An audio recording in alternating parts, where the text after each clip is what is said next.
Здравейте, приятели! Днес сме тук, за да поговорим за нещо, което касае абсолютно всеки от вас и може да ви спести значителни суми пари. Нещо повече, тази информация е критично важна и нейното пропускане може да ви струва излишни разходи. От 1 май влизат в сила нови промени, които засягат определени плащания. Призовавам ви да останете до края на видеото, да го харесате и най-вече да се абонирате за канала, за да не пропускате подобни важни новини, които пряко влияят на вашия бюджет. До сега бяхме свикнали да плащаме различни такси и административни услуги на държавни и общински институции. Някои от тези плащания са били за издаване на удостоверения, справки или разрешителни, които са били рутинна част от процеса при сделки с имоти, регистрация на фирми, при кандидатстване за определени помощи или дори при ежегодното подновяване на дадени разрешителни. Сигурен съм, че всеки от вас поне веднъж се е сблъсквал с необходимостта да заплати някоя такава такса, било то за имотен регистър, за удостоверение от общината или за друга административна услуга. Тези такси, макар и понякога да изглеждат незначителни по-отделно, натрупани във времето или при многократни нужди, могат да се превърнат в сериозно бреме за семейния или фирмения бюджет. Това създаваше чувство на несправедливост и допълнителна бюрократична тежест за гражданите и бизнеса. Хората често се питаха защо трябва да плащат за информация, която по същество е публична, или за удостоверения, които потвърждават факти, вече известни на администрацията. От 1 май обаче ситуацията се променя коренно. В сила влизат промени в Закона за административните такси и други свързани нормативни актове, които постановяват отпадането на определени такси за издаване на конкретни административни документи и услуги. Говорим за плащания, които досега бяха задължителни при определени обстоятелства, но вече няма да са такива. Целта на тези промени е да се облегчат гражданите и бизнесът от излишни финансови тежести и да се ускори процесът на цифровизация на административните услуги, като се намали нуждата от физическо посещение на гишета и плащане на каса. Накратко, държавата прави стъпка към по-модерна и ефективна администрация, която не товари излишно своите граждани и икономически субекти.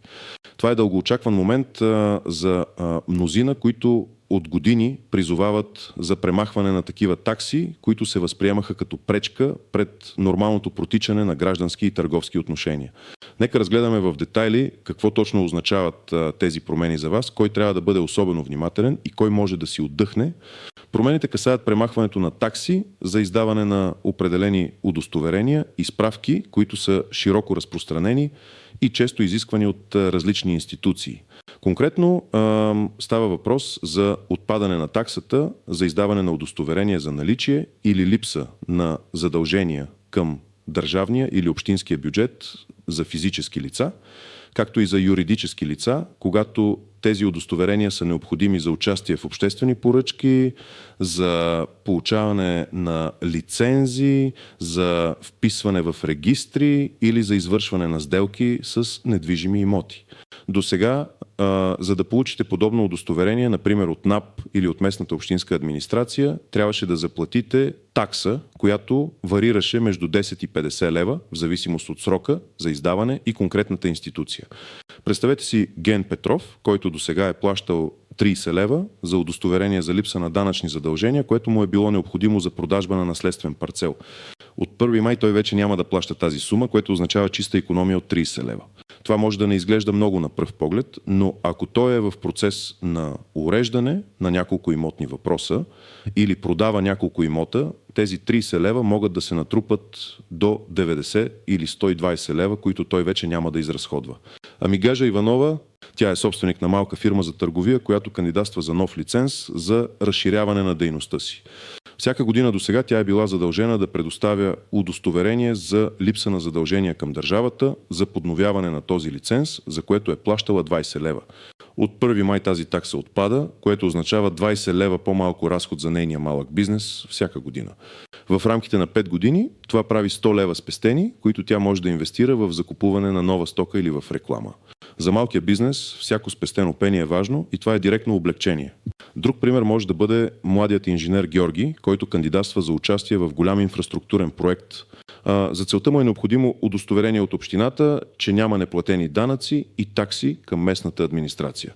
До сега тази услуга струваше 25 лева, а ако искаше експресно издаване, 50 лева. Сега и 25 и 50 лева остават в джоба му. Той може да използва тези пари за транспорт до мястото на проекта или за допълнителни курсове за квалификация. Тези промени засягат предимно физически лица и малки и средни предприятия, които най-често се налага да вадят такива удостоверения. Големите корпорации също ще се възползват, разбира се, но за тях тези суми обикновено са по-малка част от общите им разходи. Кой не трябва да се притеснява? Тези, които изобщо не се нуждаят от такъв тип удостоверения или които досега не са плащали такива такси поради специфични обстоятелства или освобождавания, но дори и да не сте ползвали такава услуга досега, е добре да сте информирани, защото никога не знаете кога може да възникне необходимост. Разбира се, всяко ново правило си има своите изключения, подводни камъни и неочевидни нюанси, които е важно да знаете. Първо, отпадането на таксите не е универсално за абсолютно всички административни услуги. То касае конкретно изброени в закона удостоверения, свързани най-вече с липсата на задължения към държавния и общинския бюджет. За други видове удостоверения, справки или разрешителни, които не попадат в обхвата на тези промени, таксите могат да останат в сила. Винаги проверявайте конкретно за услугата, която ви е необходима. Нека не си създаваме грешни очаквания, че вече всичко е безплатно. Второ, какво се случва, ако вече сте заплатили такса за услуга, която ще бъде изпълнена след 1 май? Това е важен въпрос. По принцип, ако услугата е заплатена преди 1 май, но не е изпълнена до тази дата, вие имате право да си поискате сумата обратно. Това обаче не е автоматичен процес.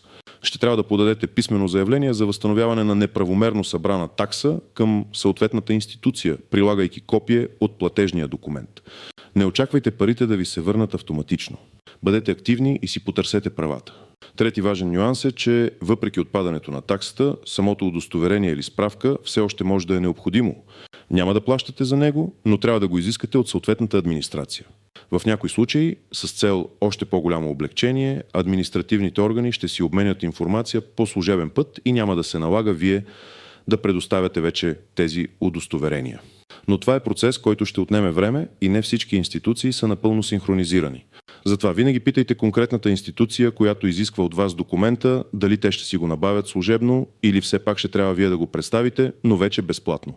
Не приемайте по подразбиране, че няма да ви е необходимо. Четвърто, имайте предвид възможността за нови скрити такси или промени в процедурите, които да компенсират отпадналите такси. До момента няма индикации за подобни практики, но е важно да сте бдителни и да следите внимателно за всякакви нови изисквания или плащания, които могат да се появят. Целта на законодателя е облекчение, не прехвърляне на тежестта другаде, но практиката понякога показва друго. Какво да правите вие, за да се възползвате максимално от тези промени и да не плащате излишно? Първата и най-важна стъпка е да се информирате.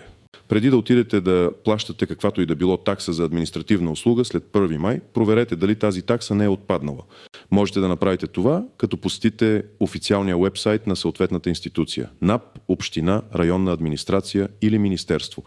Обикновено в секциите услуги или такси се публикува актуална информация. Също така можете да се обадите на информационния телефон на институцията.